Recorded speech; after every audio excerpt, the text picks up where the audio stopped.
বিশ্বকাপের প্রথম অঘটন ঘটিয়ে দিল ইকুয়েডর। শক্তিশালী জার্মানিকে 2-1 ব্যবধানে হারিয়ে পরের রাউন্ডে চলে গেল ইকুয়েডর। যদিও এই অঘটনের পরও জার্মানি কিন্তু পরের রাউন্ড আগেই কনফার্ম করে ফেলেছিল। ইকুয়েডরের এই জয় কিন্তু 4 পয়েন্ট নিয়ে গ্রুপের তৃতীয় স্থান দখল করে হচ্ছে পরের রাউন্ডে চলে গেল।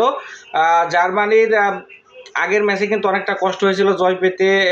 এখানে হচ্ছে আইভরি কোস্টের সাথে তার আগে 7-1 বড় ব্যবধানে কোরাসাওকে হারিয়ে দিয়েছিল, কিন্তু এভাবে ইকুয়েডরের সাথে হেরে যাবে এটা আসলে কেউ এক্সপেক্ট করেনি।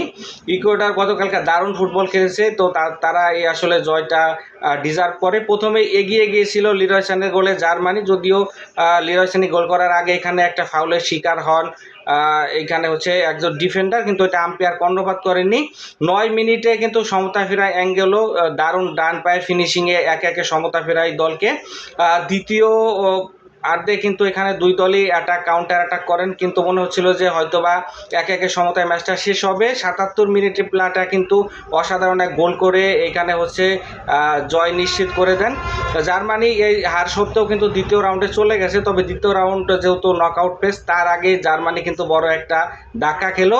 ইকুয়েডর কিন্তু এই অনাকাঙ্ক্ষিত জয়ের দ্বিতীয় রাউন্ডে চলে গেল।